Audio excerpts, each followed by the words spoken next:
primer lugar, este es un acto en el que pedimos a algunos de nuestros profesores o profesoras que o bien se jubilan, o bien han pasado o van a pasar a la condición de méritos, o bien van a finalizar con esa condición, que dicten una lección, que dicten una clase, y ahí está el segundo eje, un aspecto fundamental que a veces parece que perdemos sobre el sentido de esta institución y de nuestro trabajo. Tiene que ver con la docencia, tiene que ver con dar y recibir clase.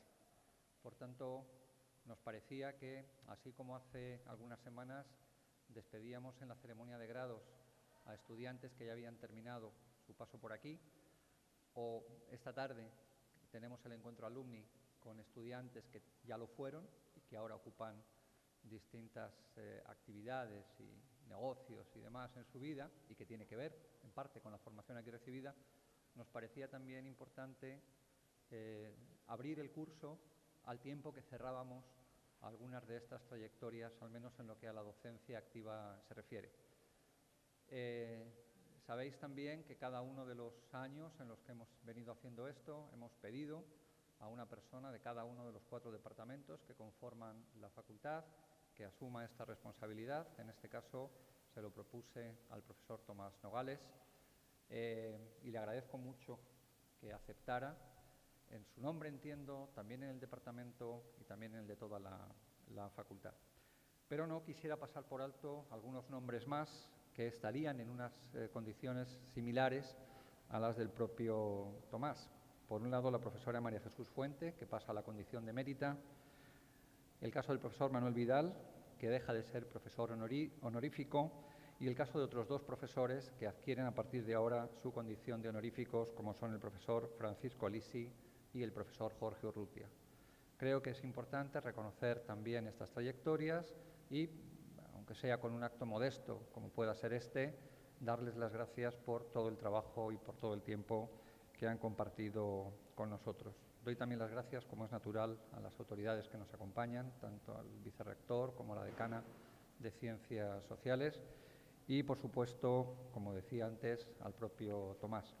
No me voy a ocupar yo de su presentación, lo va a hacer pues una de las personas que de manera más próxima ha trabajado todos estos años con él, que lo conoce evidentemente mucho mejor que yo, y que en este caso pues es el vicedecano también de la titulación, el profesor Toni Hernández. Así que con él les dejo. Gracias.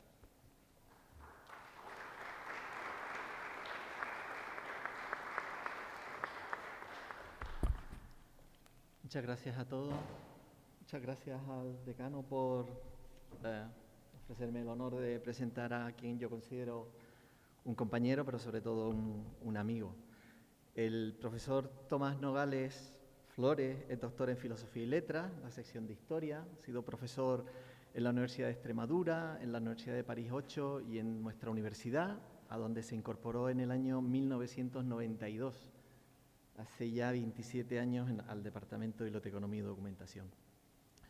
Su formación humanística ha estado desde sus inicios muy vinculada a la relación entre las tecnologías y las personas, a investigar sobre cómo funcionan los sistemas de recuperación de información, cuáles son los hábitos de búsqueda de los usuarios, a indagar en la forma en que todos los campos de las humanidades y de las ciencias sociales podemos usar las tecnologías para mejorar nuestra sociedad.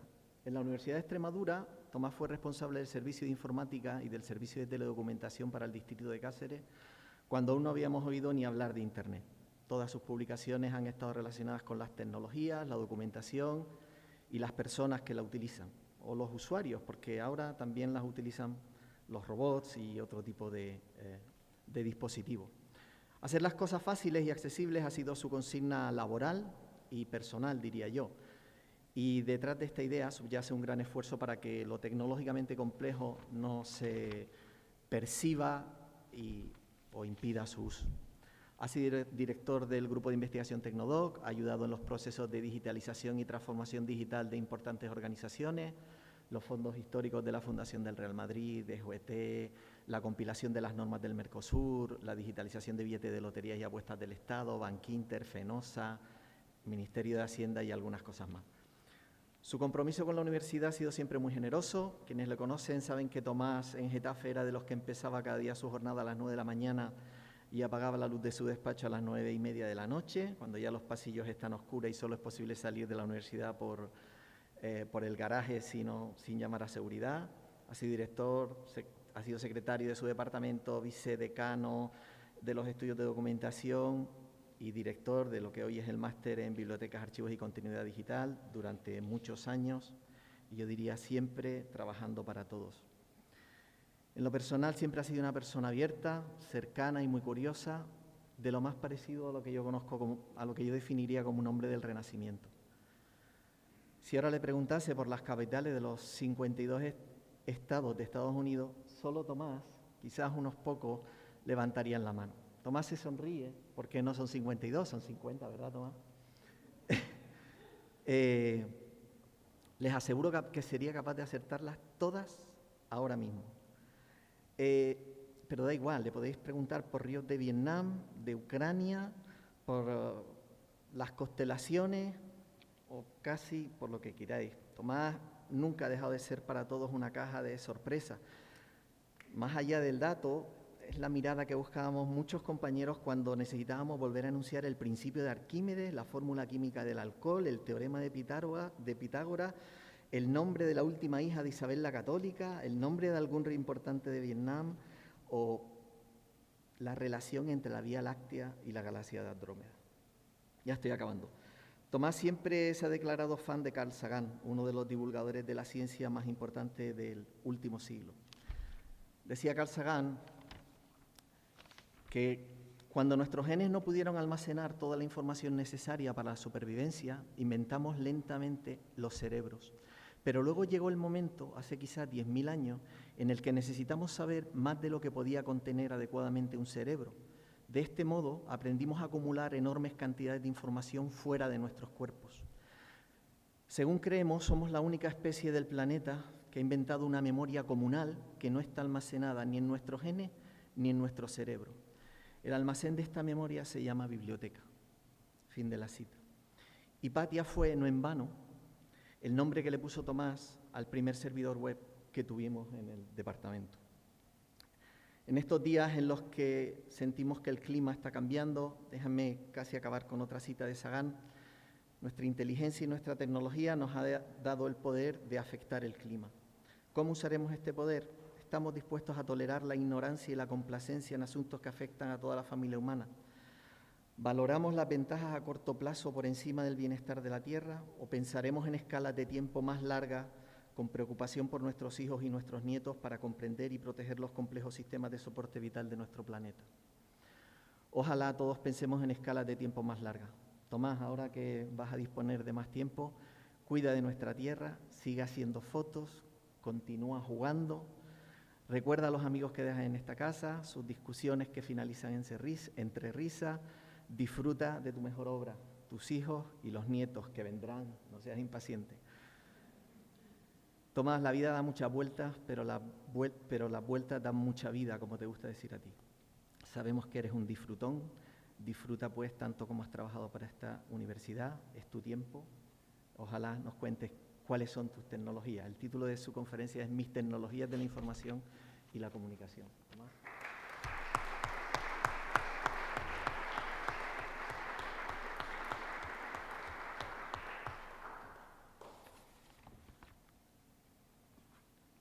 Buenos días, querido decano, queridos compañeros y compañeras, estudiantes, tenía puesto aquí, pero no sé si los hay. Querría primero agradecer las palabras de mi compañero Tony Hernández porque ha hecho referencia a muchas cosas de las que yo, desde luego, no voy a hablar. No pensaba hablar del Código del Mercosur, ni del BOCAM, ni de tantos proyectos de investigación, no. Y por las reflexiones que ha hecho sobre lo que supone la tecnología en nuestras vidas y lo que puede suponer en el futuro, porque es que tampoco voy a entrar en eso. Y gracias por mencionar a Carl Sagan, porque tampoco lo tenía puesto por aquí. En fin, me ha parecido, desde luego, excesiva en muchos aspectos, e incluso en uno, el de esa buena memoria, el de recordar tantas cosas. Ya se me han olvidado algunas capitales de los estados de Estados Unidos, ¿no? Y has mencionado algunas otras cosas que digo, pero es verdad, yo eso lo supe en algún momento, pero en este momento ya no. Bueno, cuando el decano me pidió que pronunciara la lección inaugural del curso en la Facultad de Humanidades, Comunicación y Documentación, acepté por considerarlo un gran honor, aunque en mi opinión el mayor de mis merecimientos ha sido simplemente llevar casi 40 años como profesor universitario, los 27 últimos en la Universidad Carlos III de Madrid, y sobre todo, gracias por señalarlo, decano, porque es que yo quería insistir mucho en esa idea y sobre todo por haber puesto fin a mi actividad laboral el pasado 31 de agosto con mi jubilación. Elegir un tema para esta lección inaugural no me ha resultado fácil. A mi entender, debería ser un tema relacionado con el ámbito en el que se enmarca la lección, en este caso las humanidades, la comunicación y la documentación, con un grado de especialización que permitiera su fácil seguimiento desde cualquiera de estas áreas y que tuviera relación con mi actividad docente e investigadora en estos años. Llegué a redactar un borrador sobre otro tema, sobre la naturaleza profunda de la información, intentando desvincularla de las disciplinas concretas, porque realmente cuando uno lee definiciones de qué es la información, enseguida se le da el plumero a la definición. Esto lo ha hecho el ingeniero, esto lo ha hecho un periodista, esto lo ha hecho en fin. Pero bueno, al final, después de terminar el borrador, me dije, esto no sirve, sobre todo porque realmente no se correspondía con mi mérito más destacado, que como digo es el de recién jubilado. Por ello me planteé sumar varios factores: mi formación inicial como historiador de contemporánea, mi temprana orientación hacia las tecnologías de la información, mi actividad docente e investigadora siempre relacionada con estas tecnologías y finalmente lo que puede esperarse de un jubilado, que cuente batallitas de juventud. Eso es lo que vamos a ver aquí, fundamentalmente, esas batallitas de juventud.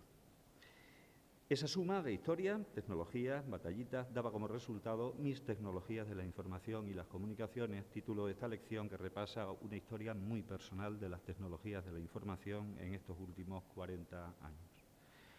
El curso 79-80, hace justamente 40 años, terminaba mis estudios de Historia Contemporánea en el campus de Cáceres de la Universidad de Extremadura y elaboraba a la vez la tesis de licenciatura, la tesina, de la mano del profesor Antonio Rodríguez de las Heras, mi maestro en tantas cosas, aplicando su teoría y metodología para estudiar cómo la prensa transmitía la información, creando una realidad que obviamente difería de un medio a otro. Hasta qué punto eran distintas realidades podía medirse de alguna forma, una de ellas, una posible, analizando la extensión que cada medio dedicaba a cada noticia. Esta aproximación permitía aplicar la teoría matemática de la información de Claude Shannon para comparar un par de periódicos y obtener una medida del ruido producido en el reflejo de una supuesta realidad objetiva. 3 estudiantes de último curso, Pilar Amador, a quien todos conocéis, Kini y yo, abordamos en total 6 medios, 6 diarios durante un mes. Y vamos con las tecnologías. Aunque los cálculos no son especialmente complejos, pero con mucho logaritmo binario de por medio, sí es verdad que eran largos y tediosos, y tendríamos que haber invertido en ellos muchas semanas adicionales de no haber contado con la cuenta de usuario del profesor Rodríguez de las Heras en el ordenador Univac 1100 del Centro de Proceso de Datos del entonces Ministerio de Educación y Ciencia, y un programa de ordenador creado por un informático. Con ello, en unos pocos minutos, ya teníamos los resultados. La introducción de datos y la obtención de resultados merece un vistazo detallado para hacernos una idea del tipo de equipamiento que estábamos utilizando. Centrándonos en el terminal, esto es, en el dispositivo de entrada y salida del ordenador, este se encontraba en el campus de Badajoz, en el entonces llamado Centro de Cálculo, que podemos imaginar pues, como una sala de tamaño medio grande, en el que había una climatización, control permanente de temperatura, humedad, etcétera, en el que había 2 aparatos del tamaño de mesas de despacho y algunos técnicos con bata blanca alrededor. Uno de los aparatos era un terminal solo de entrada, una lectora de tarjetas perforadas. Estas tarjetas se perforaban con dispositivos específicos, perforadoras de tarjetas, situadas en una antesala y del tamaño de un pupitre doble. Una tarjeta de superficie aproximada al de una tarjeta postal. Aquí, por si alguien no llegó a ver nunca una tarjeta perforada, pues esta es una de ellas. Permitía almacenar hasta 80 caracteres ASCII, por tanto, letras mayúsculas, sin ñ, números y algunos signos de puntuación. En nuestro trabajo, cada tarjeta contenía los datos de una única noticia en un periódico concreto o bien una única línea de código del programa de ordenador. Así, una caja de 2.500 tarjetas, de un volumen comparable al de una caja de zapatos, permitía almacenar 200.000 caracteres. Esto es algo menos de 200K. La lectora de tarjetas era razonablemente rápida y el proceso satisfactorio si no se atascaba ninguna tarjeta, que en más de una ocasión pues había que retirar la tarjeta atascada, volver a colocarla en su posición, perforar de nuevo la tarjeta que se hubiera atascado y empezar otra vez el proceso. El otro aparato era una impresora de líneas, un terminal solo de salida. Una serie de más de 100 ruedecillas con caracteres grabados en el canto que giraban independientemente, unidas a un eje horizontal común, permitía imprimir una línea completa con cada golpe de ese eje sobre el papel continuo. Por tanto, hemos hablado de un terminal, pero no hay ninguna pantalla. Una línea telefónica conectaba este aparatoso terminal con el ordenador situado a 400 kilómetros en la calle Vitruvio de Madrid. Defendidas las tesinas en septiembre de 1980, fui contratado en octubre en la universidad como encargado de curso, una figura contractual desapareció hace mucho tiempo. Obtuve además una beca de formación de personal investigador e inmediatamente, ya dentro del Seminario para la Investigación del Conflicto, el SIC, al que me voy a referir en varias ocasiones, recién creado por el profesor Rodríguez de las Heras, abordamos un proyecto más ambicioso en la misma línea de análisis de la deformación de la información en la prensa, ahora con todos los diarios de tirada nacional y un seguimiento diario de un año completo.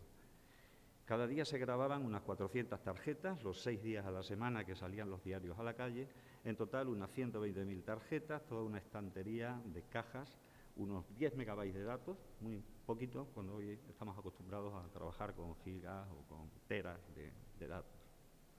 Para facilitar la grabación de datos, después de varios meses en los que un miembro del equipo se desplazaba a Badajoz 2 días a la semana para perforar tarjetas, el centro de cálculo ubicó una perforadora de tarjetas en el propio SIC, en Cáceres. Averías frecuentes en sus punzones nos obligaban a detener temporalmente la tarea de grabación de datos y a reanudarla después con el estrés del trabajo acumulado. Pero en cualquier caso teníamos que desplazarnos periódicamente a Badajoz para procesar la caja de tarjetas generadas en ese lapso.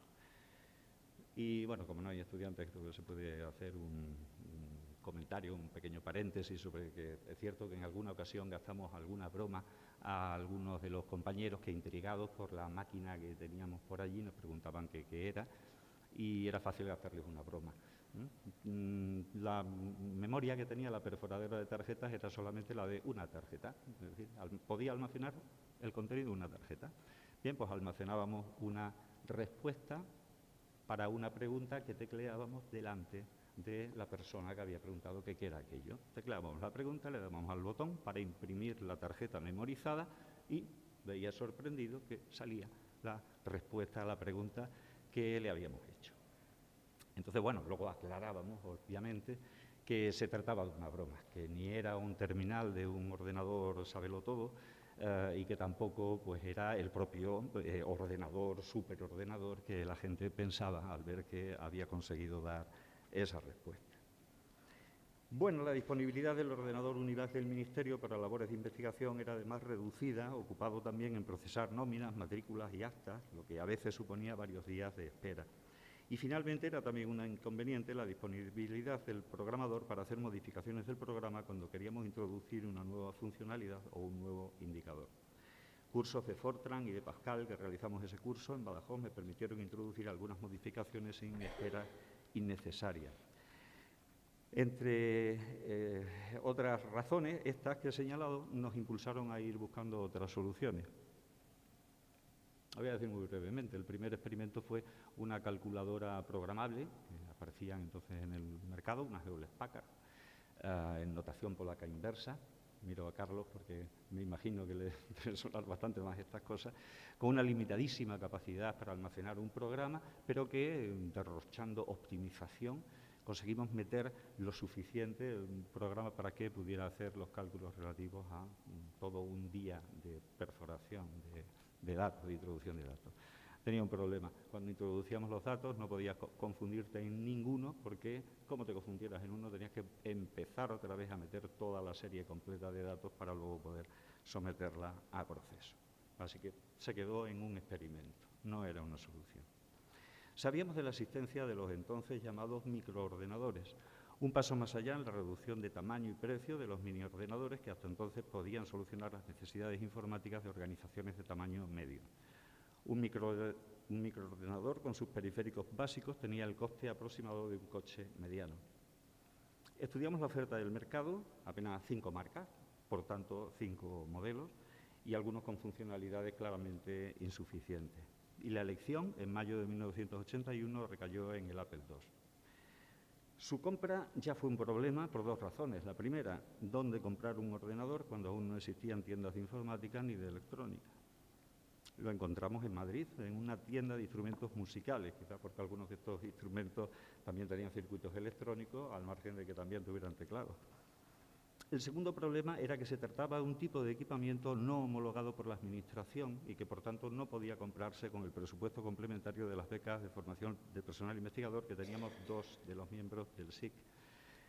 De manera que sus entonces 4 miembros, el profesor de las Heras y los 3 animosos recién licenciados, hicimos a título particular la compra del Apple II y algunos periféricos. No sé si describir alguna o decir alguna de las características. Sí, voy a citar algunas para que, en fin, comparemos con lo que son los ordenadores de hoy día, ¿no? El Apple II venía a ser una caja que incorporaba el teclado en la propia caja, y que tenía una serie de ranuras de expansión donde se le podían enchufar cosas, ¿no?, distintas. Y entre ellas, obviamente, un monitor. Bueno, este Apple II tenía un procesador de 8 bits a 1 megahercio, no un gigahercio, ¿no? Una RAM de 48K, no megas, menos aún gigas, una ROM de 16K, que incluía un rudimentario sistema operativo de disco y el intérprete de BASIC. Y como dispositivo de salida adquirimos un monitor que explotaba toda la capacidad de visualización que tenía el ordenador.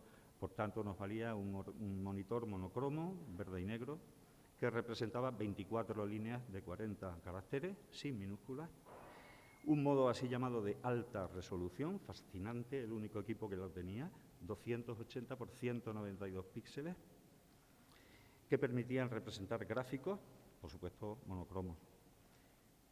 Para evitar el engorro habitual de otros equipos de la gama, eso de tener que grabar en una cinta de cassette, ¿no?, pues adquirimos 2 unidades de disco flexible de 5 pulgadas. Podría haber traído uno, pero habrá más gente que los recuerde. Eran aquellos que se podían doblar. Hombre, no demasiado, pero se podían doblar. Con una capacidad de 140K, no megabytes ni mucho menos gigabytes. Pero bueno, solo 2 disquetes tenían más capacidad que una caja de tarjetas perforadas y nuestra estantería de cajas de tarjetas habría cabido en unos 70 disquetes. Todas estas características maravillosas nos parecían, y lo fueron un par de años, ideales para satisfacer las necesidades que teníamos en aquellos momentos. Y el equipo se completaba con una impresora matricial de agujas, de impacto, que usaba papel continuo, una Epson MX80, que hacía un ruido endemoniado, difícil de soportar. Volveré sobre el ruido. Los informáticos del centro de cálculo visitaron el campus de Cáceres para ver por primera vez, entre escépticos y sorprendidos, un microordenador y sus periféricos. Estamos hablando del año 81. Compramos además algunos paquetes de software que hoy llamaríamos de ofimática. Un procesador de textos, EasyWriter, un gestor de bases de datos, MS, un paquete estadístico que se llama ApplePlot, pero con limitaciones tan serias que en general tuve que desarrollar al menos nuestras propias aplicaciones de base de datos para poder gestionar, por ejemplo, archivos que ocuparan varios disquetes, o de cálculos y gráficos estadísticos que pudieran manejar, por ejemplo, las lagunas de datos típicas de muchas series históricas, o trabajar con medias móviles o tendencias, ¿no?, que era algo que en esos limitadísimos paquetes comerciales no estaba contemplado. La representación geográfica de los datos tampoco estaba cubierta, de manera que desarrollé otra aplicación que, mediante distintas tramas, no podíamos trabajar con colores, pudiera representar datos a nivel de provincia o de comunidad autónoma, al menos sobre el mapa de España. El BASIC nativo del Apple II, más sencillo pero también menos potente y versátil que el Pascal, fue el lenguaje usado en todas las aplicaciones que desarrollé para este equipo. Poco después, el profesor Rodríguez de las Heras adquirió otro dispositivo periférico, la así llamada tableta gráfica Apple. Pero no tiene nada que ver con lo que hoy para nosotros es una tableta, una tablet. Nos permitía reproducir en la pantalla un dibujo a mano alzada realizado sobre una superficie de 22 por 22 centímetros con una especie de bolígrafo sin tinta unido por cable a la tableta. Así podía repasarse un dibujo en papel colocado sobre la tableta o bien, la verdad es que no lo hicimos nunca, dibujar directamente sobre la tableta mirando el resultado en la pantalla. Naturalmente, los dibujos tenían las limitaciones propias de la capacidad gráfica del ordenador, puntos blancos o negros, en una matriz de 280 por 192 píxeles, como dije antes. Nuestras actividades de autoedición con estas primitivas herramientas mejoraron notablemente al poder incorporar imágenes no lineales. En la primavera de 1982, y ahora ya sí con financiación pública, el SIC adquirió otros equipos. Para mejorar la autoedición, ya que la impresora matricial de agujas daba una calidad insuficiente para una lectura cómoda, se compró un CompuCore con sistema operativo Zebra, pantalla en blanco y negro, pero por lo menos con minúsculas y 80 caracteres por línea en lugar de los 40 del Apple, acompañado de una impresora de Margarita, que seguramente nadie recuerda cuál era esa tecnología. Bueno, lo había también para las máquinas de escribir, con lo cual posiblemente se recuerde. El tableteo de la impresora al imprimir cada carácter, varios segundos por línea, era tan endemoniado como el chirrido de la impresora de aguja, pero la calidad de impresión era comparable al de una máquina de escribir eléctrica y podíamos usar hojas A4, además del papel continuo. El otro equipo era un Altos ACS 8000, un ordenador con sistema operativo Oasis, que no sorprenda a nadie, porque en esos momentos cada fabricante, ni siquiera cada fabricante, cada modelo tenía prácticamente su propio sistema operativo en estos niveles, en estos tipos de equipamiento informático. Este ordenador permitía hasta 4 usuarios simultáneos conectados a él mediante otros tantos terminales, aunque solo adquirimos 2, pensando en simultanear al menos la alimentación de las bases de datos con las demás tareas. Llevaba una unidad de disquete flexible de 8 pulgadas, más grande que un single, y además, pero también flexible, y además una maravillosa novedad, un disco duro. Además un disco duro ya de tecnología Winchester, por tanto no removible, de los que había que se pudieran introducir y sacar de una unidad, con una capacidad asombrosa de 8,5 megas. Es que habría cabido prácticamente toda nuestra estantería de tarjetas perforadas, habría cabido en ese disco duro.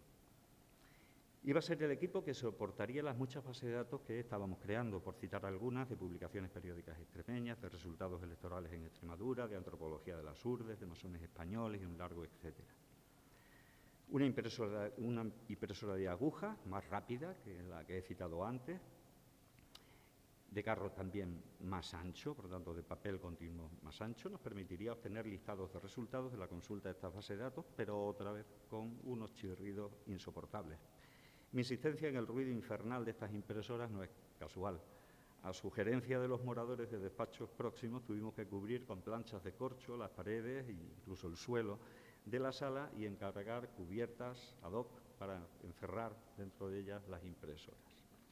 La ergonomía mejoró algo y al menos lo que he llamado sugerencias de los vecinos de despacho desaparecieron.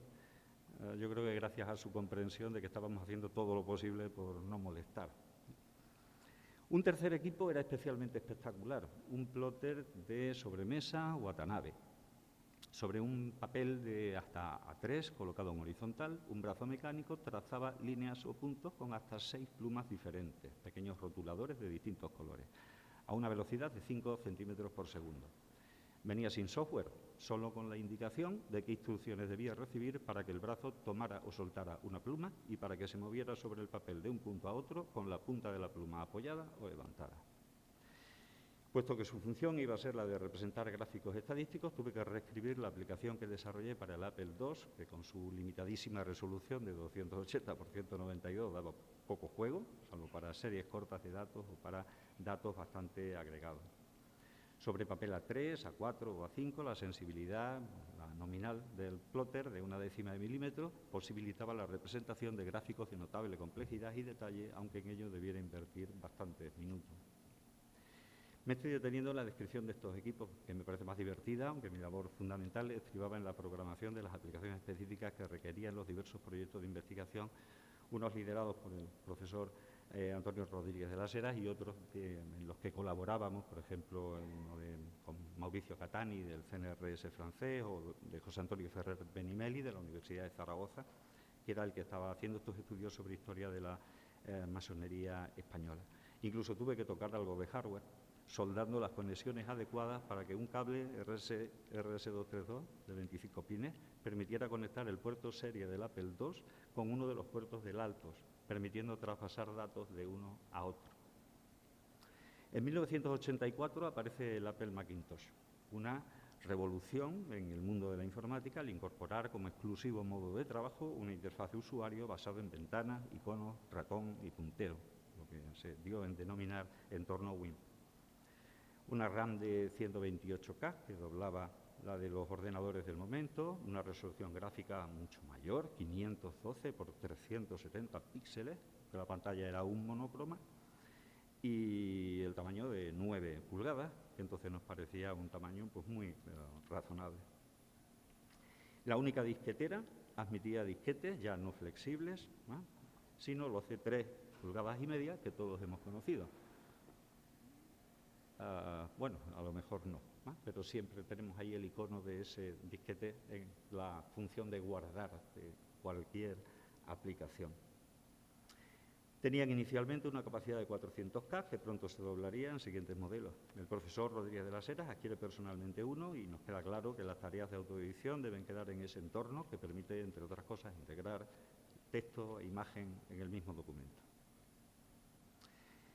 Mi primer contacto con la disciplina de la documentación tiene lugar con mi asistencia a las primeras jornadas españolas de documentación automatizada. Luego desaparecería lo de automatizado del nombre y al final acabaría siendo CESAVID, ¿no?, como bien sabemos, en nuestro departamento.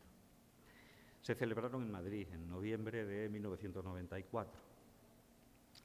La Universidad de Extremadura disponía de un servicio de teledocumentación que me parecía fascinante en el campus de Badajoz, donde estaban las facultades de ciencias, para atender a las necesidades de búsquedas bibliográficas de los departamentos de matemática, física, química, biología o medicina. Ya en ese momento se había roto esta separación por campus de los estudios de ciencias y letras y en Cáceres se había creado la Facultad de Veterinaria.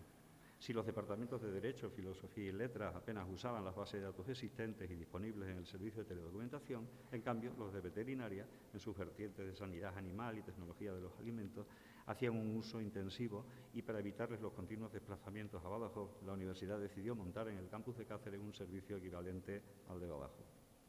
En febrero de 1985, el Servicio de Informática, que conocía bien mi relación con las tecnologías y en particular con la teledocumentación, me encargó la puesta en marcha y la gestión del servicio que se estaba poniendo en marcha. Función de director, analista, consultor, operador, todo en uno, con la inestimable ayuda de una persona de administración para la correspondencia y la facturación. Me ocupaba en ello 4 horas de la mañana a cambio de una reducción de mi docencia. El servicio daba acceso a los principales distribuidores de base de datos del momento, por supuesto, la norteamericana Dialog, de Lockheed, pero también la alemana DIMDI, la francesa Kestel Telesystems, la Agencia Espacial Europea con el sistema ESA-IRS, cada una con sus propios lenguajes de interrogación. Esto Mercedes Caridad lo conoce muy bien. En total, varios cientos de bases de datos con sus diferentes estructuras en campo, formatos de visualización y, por supuesto, costes. El equipamiento también merece algún comentario. Consistía en un terminal, ahora sí, un terminal, teclado y pantalla, todo en un mismo bloque, menos mal, que se conectaba a la línea telefónica por medio de un acoplador acústico. ¿Qué es eso? Una cosa como una caja de zapatos que tenía 2 orificios donde encajaba el auricular de los teléfonos de la época. La velocidad de transmisión de datos a través de Iberpack llegaba a unos impresionantes 300 baudios, en esos momentos bits por segundo, por tanto unos 30 caracteres por segundo, y menos mal, me libré de una etapa anterior que era de 110 baudios. para dejar un registro en papel de la sesión de consulta a las bases de datos, tanto los comandos de búsqueda como de las respuestas del sistema o los registros bibliográficos mostrados, se disponía de otro terminal conectado al primero, pero que como dispositivo de salida, en lugar de tener una pantalla, tenía una impresora de agujas. Así pues, como terminales puros, no había nada de disquetes, nada de archivos de texto, solo un registro en papel. Diccionarios y tesauros multilingües especializados, en papel, claro, indispensables para preparar adecuadamente la búsqueda antes de iniciarla, completaban el equipamiento del servicio. El coste de cada búsqueda venía reflejado al final de cada sesión, desglosado en tiempo de conexión con el proveedor, tiempo de conexión con la base de datos en cuestión, número de registros bibliográficos mostrados, según el formato elegido. Normalmente visualizar los títulos era gratuito, pero en el momento en que accedías a la cita bibliográfica ya tenías que pagar, porque ya podías localizar el artículo y pedirlo. Además que llegaban estas bases de datos era disponer además de un campo de resumen, ¿no? Que no todas las bases de datos lo tenían, pero bueno, era estupendo porque podíamos hacernos una idea más exacta, no ya solo por el título, de qué es lo que había allí. Pero evidentemente en esa época todavía nada de acceso al texto completo, ¿no?, de los documentos. Y además todo un texto llano ASCII de 7 bits, con lo cual ni siquiera teníamos la posibilidad de ver, bueno, en ese momento se produce también el cambio a ASCII de 8 bits y al menos tenemos minúsculas, ¿no? Pero desde luego nada de acceso, perdón, estaba diciendo, tenemos mayúsculas y minúsculas en esa época, vale, lo que no teníamos era ñes, porque no teníamos la parte extendida. Cuando un investigador quería el texto completo, por correo postal se solicitaba fotocopia del artículo al ICIT o al ISOC, antecesores del FINDOC, del CSIC, o si no disponían de la revista en cuestión, normalmente a la British Library o incluso alguna petición se hizo a la Biblioteca del Congreso de Estados Unidos, ¿no? Remitían la copia por correo ordinario a un coste razonable. Un par de años después, finales de 1986, el Servicio de Informática montaría en Cáceres una sección de su centro de cálculo para atender a las necesidades de gestión específicas del campus. Como ha señalado mi compañero Tony Hernández, llevé la dirección de este servicio de Cáceres, compaginada con mi función de analista consultor de teledocumentación y con mi labor fundamental, la única remunerada, como profesor del Departamento de Historia. Volviendo a esta labor, en el 85-86, cuando, bajo la dirección del profesor Rodríguez de las Heras, comienzo la redacción de mi tesis doctoral. En un primer momento sobre el ordenador Altos, que incorporaba un software de edición al estilo del Apex. En la pantalla, caracteres verdes sobre fondo negro, dispuestos en una matriz de 80 por 24 y plagados de marcas con las que se insertaban las indicaciones sobre el formato que debería tener el texto una vez impreso. Por cierto, es en este curso cuando compro mi primer ordenador personal. En el curso 86-87, con fondos del proyecto Ferrer Benimeli, entré por primera vez en el SIC un ordenador compatible con lo que ya se llamaba estándar IBM PC o IBM PC XT. Fue un Amstrad PC 1512 con un disco duro de 20 megas que se destinó a mantener con el gestor de base 3 la base de datos de masones españoles creada en principio para el ordenador Altos y exportada por este. También conseguimos conectar este ordenador como cuarto terminal del Altos. A modo de paréntesis, es curioso cómo el gigante de la informática de entonces, IBM, despreció de alguna manera el nicho de mercado de los ordenadores personales, o no percibieron bien su potencial, o tuvieron demasiada prisa en lanzar su propio producto. Cierto que sus ordenadores en esta gama acabaron dando nombre a un estándar de facto, pero los compusieron utilizando componentes de otros fabricantes y dejando sus derechos prácticamente limitados a los programas de su memoria ROM, en concreto la BIOS de la ROM. Incluso el sistema operativo, necesario sobre todo para la gestión de los discos, fue encargado a un tercero, una pequeña empresa llamada Microsoft, que lo desarrolló basado en CP/M, con un nombre muy poco original, MS2, es decir, Microsoft Sistema Operativo de Disco. Otros fabricantes de ordenadores compatibles con el IBM adoptaron, por tanto, el mismo sistema operativo y Microsoft acabaría ocupando, como todos sabemos, durante muchos años, el número 1 entre las empresas tecnológicas. Aún en el curso 86-87, en el servicio de teledocumentación, también hay novedades. Entra un ordenador también de esta serie, compatible con el estándar de IBM, un Sperry. que además tiene otra función, que es la de sustituir al terminal que habíamos estado usando hasta entonces para la conexión con los distribuidores de base de datos, con la ventaja de que la sesión podía irse grabando directamente en un archivo de texto. El acoplador acústico también es sustituido por un módem directo sin acoplador y la velocidad de transmisión pasa de 300 a 1200 baudios. Una maravilla, más de 100 caracteres por segundo. Con lo cual los costes derivados del tiempo de conexión telefónica, tiempo de conexión con el distribuidor y con la base de datos, se reducen sensiblemente. El terminal que tenía la función de impresora también es sustituido por una impresora real, una Olivetti de impacto, que ahora puede limitarse a imprimir el archivo de texto en el que se ha grabado la sesión. En el curso siguiente, 87-88, tras una reorganización departamental en la Universidad de Extremadura, el SIC se convierte en el CRIDE, en el Centro de Recursos Informáticos del Departamento de Historia.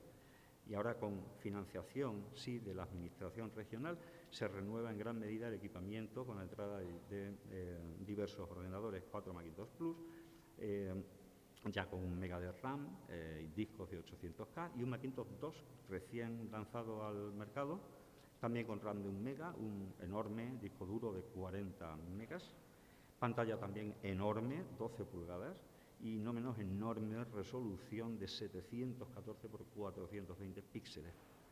Y además no era en blanco y negro, ya era en gama de grises.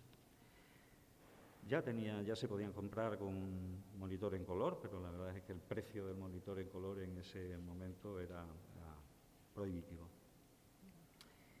Y a estos ordenadores se sumaba, por fin, una impresora láser, la Apple LaserWriter 2, que además de ser silenciosa, proporcionaba una calidad de imprenta, en blanco y negro, eso sí, con sus 300 puntos por pulgada para el texto y las imágenes.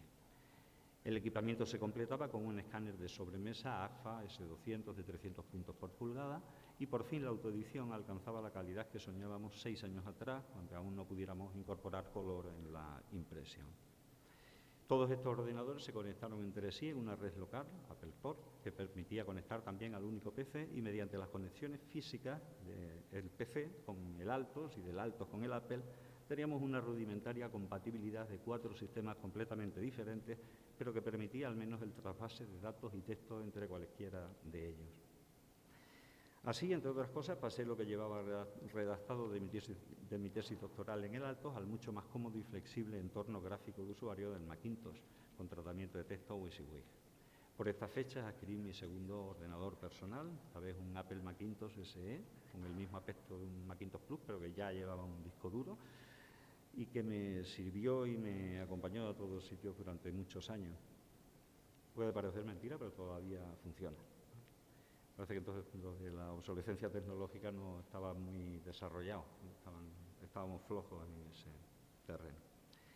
En 1989 defendí mi tesis en la que trataba hasta qué punto y de qué manera la informática podía ayudar al historiador en sus actividades de investigación, difusión y docencia, tanto haciendo uso de las aplicaciones comerciales como desarrollando aquellas tan específicas que no podían encontrarse en el mercado.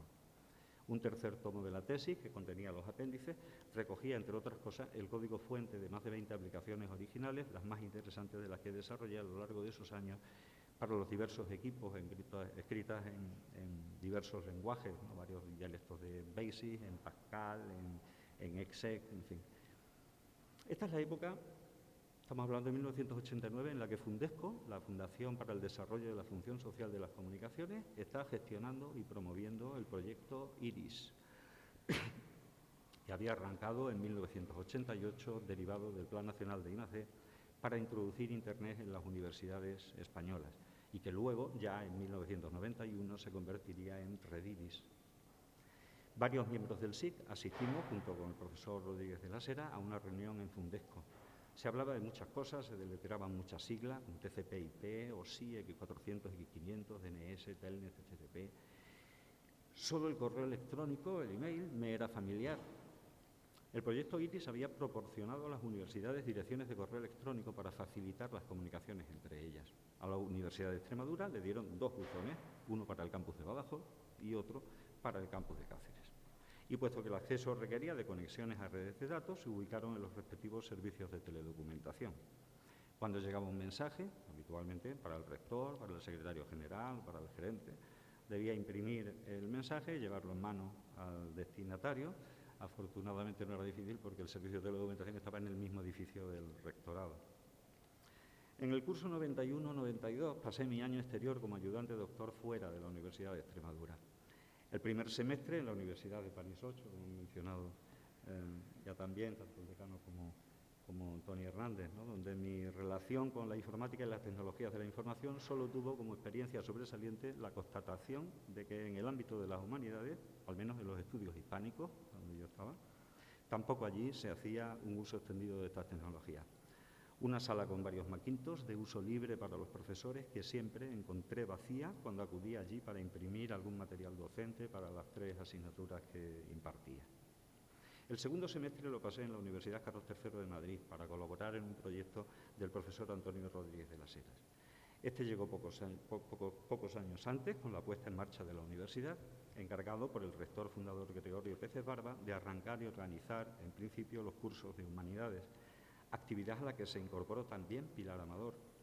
Fue un punto de inflexión en mi trayectoria profesional. Conocí a algunos profesores del Departamento de Biblioteconomía y Documentación y especialmente a Mercedes Caridad, que se interesó por mi currículum y me convenció para que optara a una plaza de profesor titular interino, que finalmente ocupé en el curso 92-93 y que un año después obtuve ya como numerario.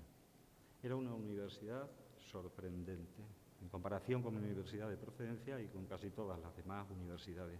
Había ordenadores en los despachos, en su mayoría PC, pero también algunos Macintosh.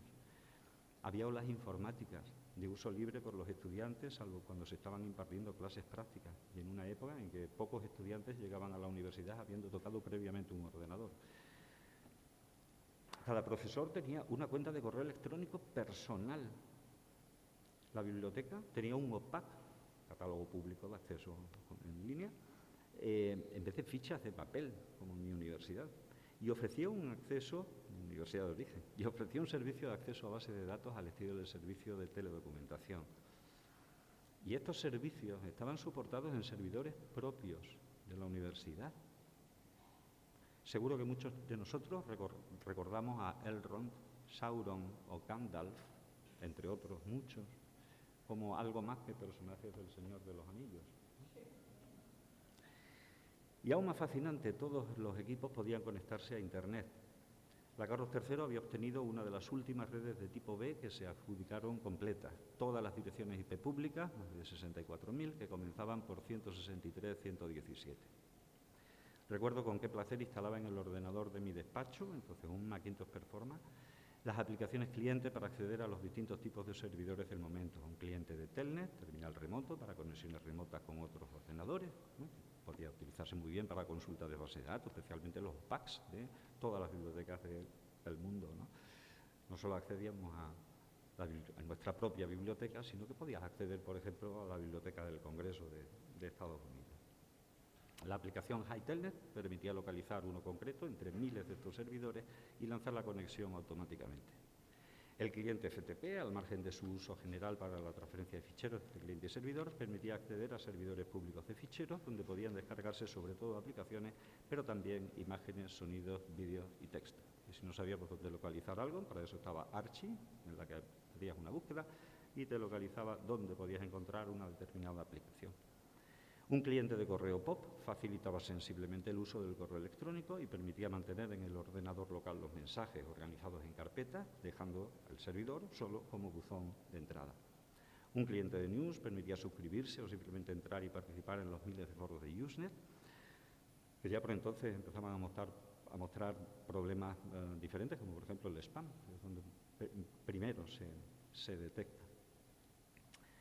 La comunicación por escrito, en tiempo real, con otros usuarios de Internet, de forma individual o grupal, podía conseguirse también. Para ello se disponía de clientes de chat o incluso del TOC de Unix, el comando TOC de Unix. Pero la mayor fascinación la producían los por entonces llamados sistemas de información distribuida. Toda organización que quisiera ofrecer información sobre sí misma llevaba años recurriendo a sistemas de información tradicionales, soportados en un ordenador propio, accesible por Telnet. Siguiendo una serie de menús y submenús, el usuario acababa accediendo a la información que necesitaba, toda en formato solo texto y ubicada en el servidor. Los sistemas de información distribuida que luchaban en ese momento por la hegemonía, el Gopher, nacido en 1992, y la web, presentada públicamente por el CERN el 30 de abril de 1993, que usaban protocolos distintos de Telnet, en concreto protocolos Gopher, protocolos HTTP, permitían, por un lado, acceder también a otros medios, como la imagen o el vídeo, pero sobre todo podían contener enlaces a información situada en otros servidores diferentes que usasen los mismos protocolos. Gopher estructuraba la información a base de menús, mientras que la web lo hacía en nodos hipertextuales, las páginas web escritas en un lenguaje de marcas, HTML, que permitía integrar en el mismo nodo, en la misma página, texto e imagen. Poco tiempo después también sonido o vídeo. Y sus enlaces podían estar en mitad de una frase del texto. Gopher, en que cada opción de un menú daba acceso a un texto o una imagen o una aplicación para descargar, pero que no integraba los medios, no pudo competir con la web y dejó a esta aplicación de Internet como único representante de los sistemas de información distribuida. La búsqueda de recursos de información era posible gracias a primitivos robots que exploraban ya en ese momento los servidores de forma cíclica, almacenaban los títulos, nombres de archivos de los recursos y permitían buscar en índices las palabras clave proporcionadas por el usuario. Verónica, ya desde 1992 para el Gopher, Lycos al año siguiente del nacimiento de la web, en el 94, y poco después Altavista, en el 95. Faltaban algunos años para Google, pero todavía no se le echaba de menos. Además, ya en 1994 aparece Yahoo, que opta por la solución del directorio de recursos, descripciones de sitios web organizados en un árbol de categorías y que se convierte en la herramienta favorita de los usuarios de Internet cuando la búsqueda por palabras clave aún no ofrece una ordenación por relevancia lo bastante refinada y convincente, ¿no? En tiempos de Altavista, ya suficientemente conocida, eran probablemente muchos más los usuarios de Yahoo cuando querían buscar algo que no los del motor de búsqueda Altavista. Todas estas aplicaciones de Internet constituían el núcleo de la asignatura Tecnologías de la Información que estaba impartiendo desde 1993. Para sus prácticas, el acceso a servidores de Gopher y web, que no requería de cuentas de usuario propias, revestía alguna dificultad en las aulas informáticas. Estaban aún basadas en MS-2, los ordenadores de estas aulas informáticas, porque Windows 3.1 existía ya desde 1992. Al estar basada en MS-2, no disponían de clientes gráficos. Los clientes web o navegadores que trabajaban en modo solo texto no permitían apreciar links, por ejemplo, ¿no? Era uno de los navegadores web en modo texto más utilizados. No permitían apreciar la riqueza de una página web con sus cambios en colores o tipografía y sobre todo con las imágenes insertas entre el texto. Recuerdo realizar tutorías de pequeños grupos para que se apreciaran esa riqueza sobre el Macintosh de mi despacho con el navegador Mosaic. Mosaic sería el antecesor de Netscape, también del Internet Explorer de Microsoft y, por tanto, de todos los navegadores web actuales. Pero otras aplicaciones de Internet requirieron la adquisición de un servidor departamental. Yo creo que Porky ya era departamental. Era nuestro ordenador. Espero que alguien recuerde todavía a Porky. Bueno, pues es una pena, porque Hipatia llegó después, Galán llegó bastante después, etc. El primero era Porky. Bueno, mi memoria no es tan mala.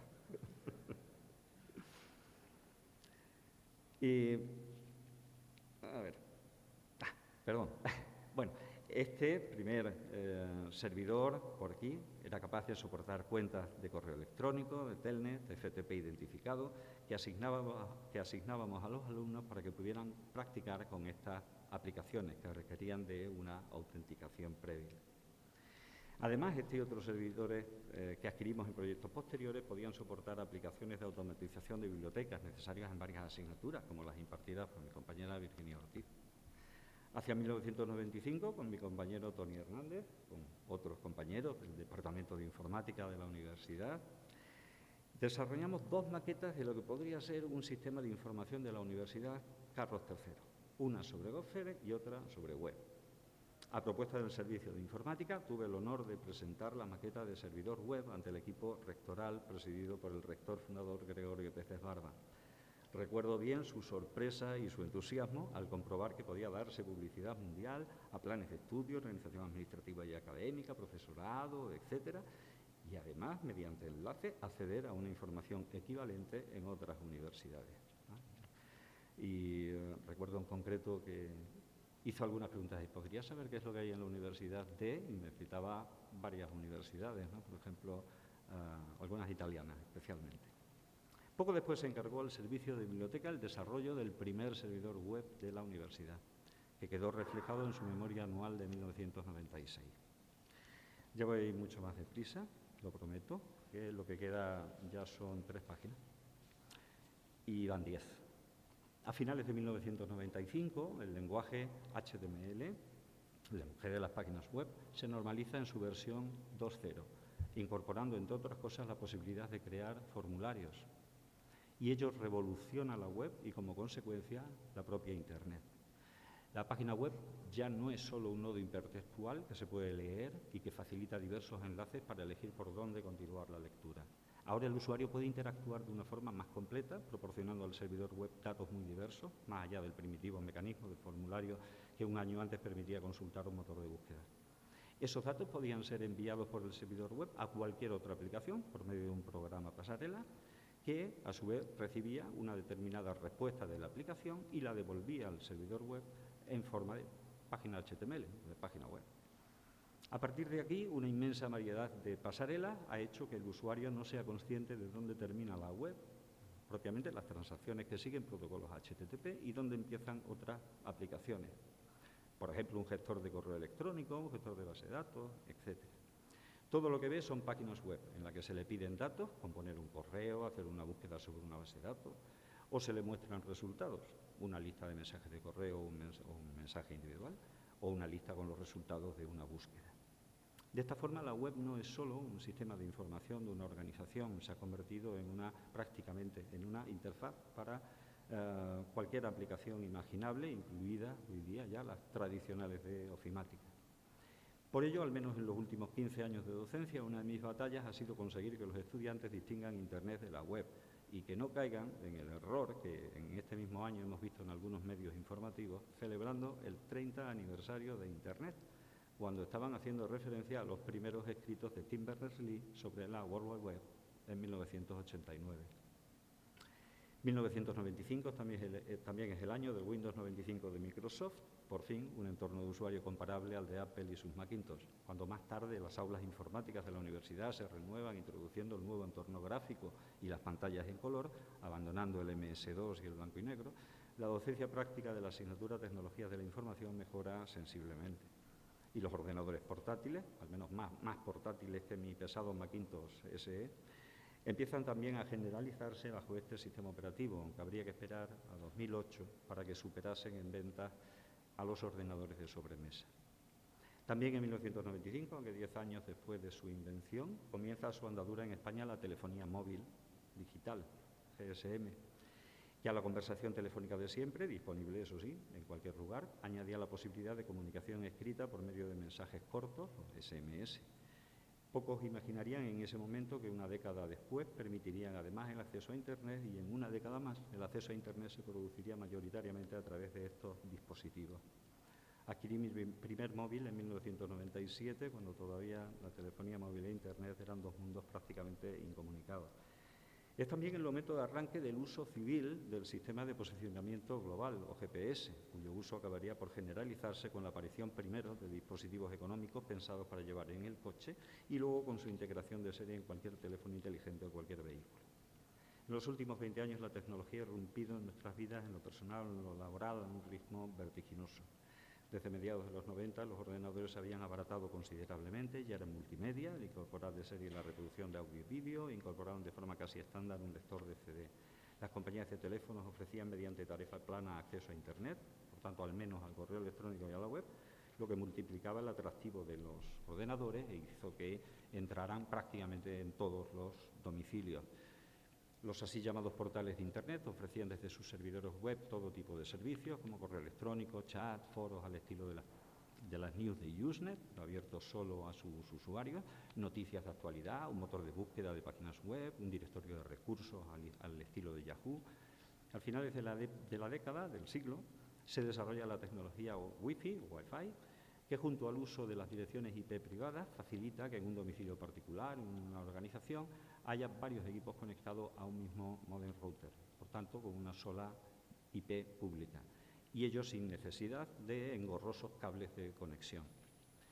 La videoconferencia se hace popular con Skype en 2003, que luego adquiriría Microsoft, aunque desde 10 años antes ya existía See You See Me, por ejemplo, ¿no? Podían seguirse en directo eventos a través de MBON. Por cierto, fue mi primera experiencia de seguir una sesión con varias sedes, con pizarra electrónica, además del audio y el vídeo. Y vaya aquí mi recuerdo para Paco Cruz, del Servicio de Informática, que fue quien realmente nos hizo saber de esa tecnología y con quien vivimos esa primera experiencia fascinante. En resumen, fue cambiando nuestra relación con las personas y grupos, con las administraciones, con las entidades financieras, con los medios de comunicación. Y con el cambio de siglo se produce una convulsión, esta en el plano de la economía y de signo negativo. Muchos de los portales de Internet sufren, como otras empresas tecnológicas, el estallido de la llamada burbuja.com en torno a un negocio que prometía dar muchos y fáciles beneficios, pero que acaba arruinando a muchas empresas y concentrando los beneficios en pocas manos.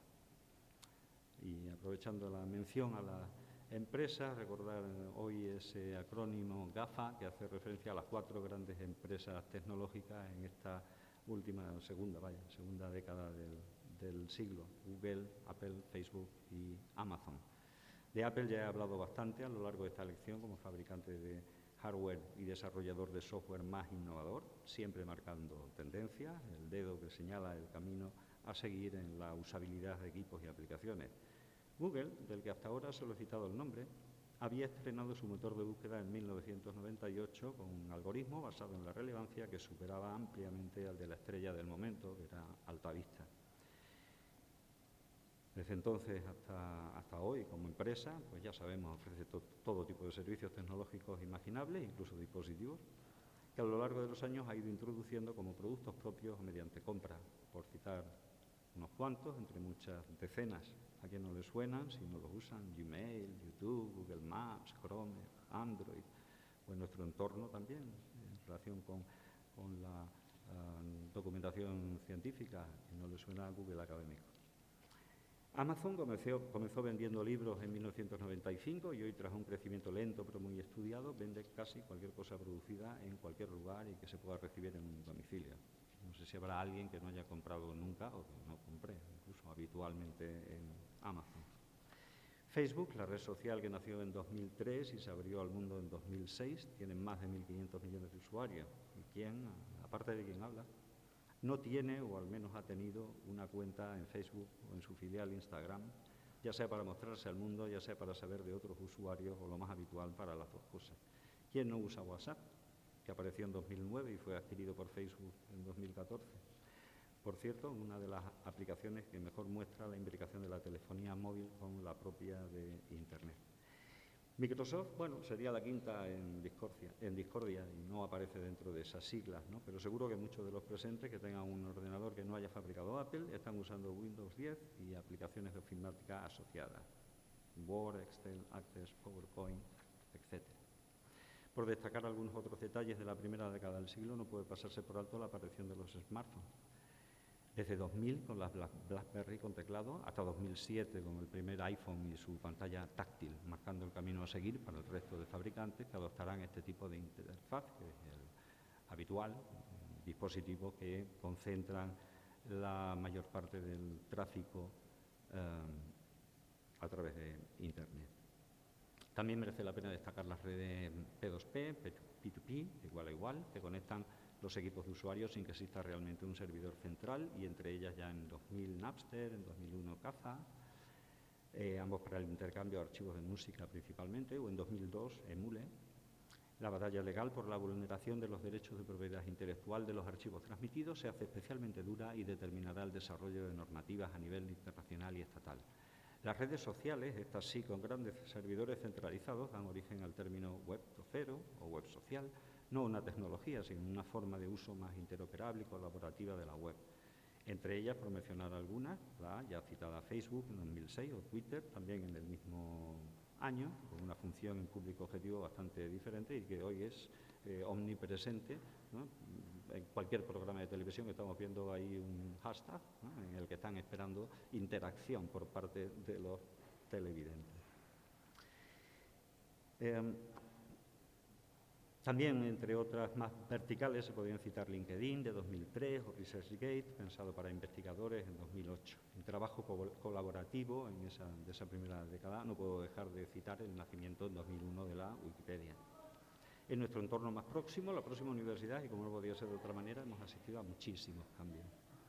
Son tantos que voy a citar solamente uno que tiene relación con la docencia, la evolución desde la primitiva aula global, que llegamos a usar unos cuantos, especialmente voluntariosos, hasta la aula global 2, ¿no?, en sus diversas revisiones, ¿no? Está basada en Moodle. Bueno, la universidad lo adoptó después de una experiencia pionera, hace más de 10 años, de una plataforma creada por el Departamento de Biblioteconomía y Documentación para sus estudios semipresenciales. Yo no participé directamente en su puesta en marcha, aunque sí en su uso, y me parece de justicia nombrar a algunos de los pioneros de la experiencia. Dos compañeros de mi departamento que nos dejaron prematuramente, Bonnie Martín y Pilar Azcárate, y otros como Carlos Zorita o David Rodríguez, este último ahora en el Departamento de Periodismo y Comunicación Audiovisual. La plataforma demostró su enorme utilidad y se completó con aplicaciones que permitían la emisión y grabación de clases, como Arcan y Mediasite primero, Panopto, después mi reconocimiento también aquí para el personal de la Unidad de Infraestructuras y Servicios en Campus, muy especialmente a Pedro Cano de la UTEDA. Como se ve, no menciono muchas tecnologías, unas porque no las he experimentado, no son mías, otras porque no cabían, otras por simple olvido y otras porque están tan de actualidad que aparecen frecuentemente en los informativos: realidad virtual, realidad aumentada, drones, impresoras 3D que pueden fabricar desde una casa hasta un remiendo para una arteria aorta rota, como hemos visto esta misma semana, y tantas otras. Y termino en un minuto. Los cambios que estas tecnologías han producido en estos 40 años en todos los ámbitos son tan grandes que, en mi opinión, nos han abocado a otra edad histórica. No me corresponde ni sé analizar cuánto hay de positivo y negativo en estos cambios, pero en general creo que la mayoría han sido positivos. Menos aún podría ni sabría señalar hacia dónde nos llevan, pero sí puedo decir cuáles son mis dos preocupaciones fundamentales. La primera, dónde puede acabar y cómo se puede usar, con intervención o no de Big Data, la inmensa cantidad de datos que muchas organizaciones están recopilando sobre cada uno de nosotros, casi siempre con nuestro consentimiento o nuestra inacción, a veces por desconocimiento. Me hizo gracia ver ayer en el intermedio, no sé si alguien lo vio, pues verá que dedicaron un espacio precisamente a hablar de ese tema, ¿eh? Estuvieron hablando de Cambridge Analytics y demás, y en fin, cómo había llegado a producirse el caso. La segunda, ¿a dónde nos puede llevar la inteligencia artificial sin que vaya acompañada de una ética artificial, o mejor dicho, una ética artificial que no una inteligencia artificial que no contemple la ética o solo incorpore los valores de determinados individuos o colectivos? He citado a lo largo de la lección a muy pocas personas, porque la lista de todas aquellas de las que he aprendido o con las que he adquirido algún tipo de deuda sería interminable. Estoy a disposición de todas ellas para cualquier cosa en la que pueda echar una mano y que no me impida ni la distancia ni mi mejorable salud. Las tendré siempre en el recuerdo. Muchas gracias por su atención y, como no, por la paciencia.